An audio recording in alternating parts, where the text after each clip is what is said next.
The missing adulteress. The passage involving Jesus and the adulterous woman, found in the Gospel of John, chapters 7 and 8, also known as the pericope adulterae, is one of the New Testament's most famous stories. Recorded only in the Gospel of John, during one of Jesus' travels, he is confronted in a town by a group of Jewish priests who dragged a woman accused of committing adultery before him.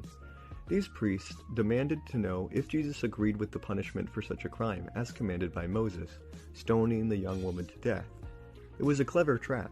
If he agreed, he would make a fool of his own teachings of love and mercy. If he disagreed, he would be violating the Jewish law and contradicting one of God's own prophets.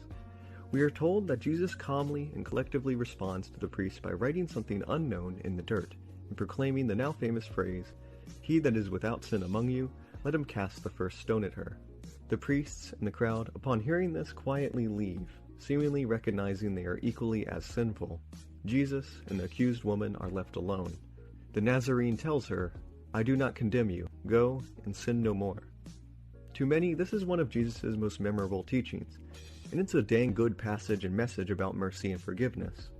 It is even depicted in Mel Gibson's The Passion of the Christ as a flashback, though the film adds the detail of the unnamed woman being Mary Magdalene, one of Jesus' closest followers, a detail that is not contained in the verses. As beloved as this passage may be, it is almost definitely an addition to the Gospel of John, and not original part of the text. First of all, the story is completely absent in all of our oldest copies of the Gospel of John. It is not found in Papyrus 66 or Papyrus 75, written around 200 AD. Nor is it found in either the Codex Sinaiticus or Codex Vaticanus, written in around the 300s AD.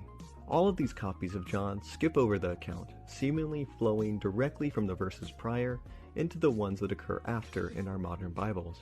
The earliest manuscript that actually contains the story is in the Codex Bezae, which was written in 400s to 500s AD. Other details about the story seem to lend credence to it being an edit. As several biblical scholars have noted, it is stylistically distinct from the writing that can be found both before and after it in the text. It uses a large number of words and phrases that are otherwise alien to the rest of the Gospel, again suggesting it was written by a different hand.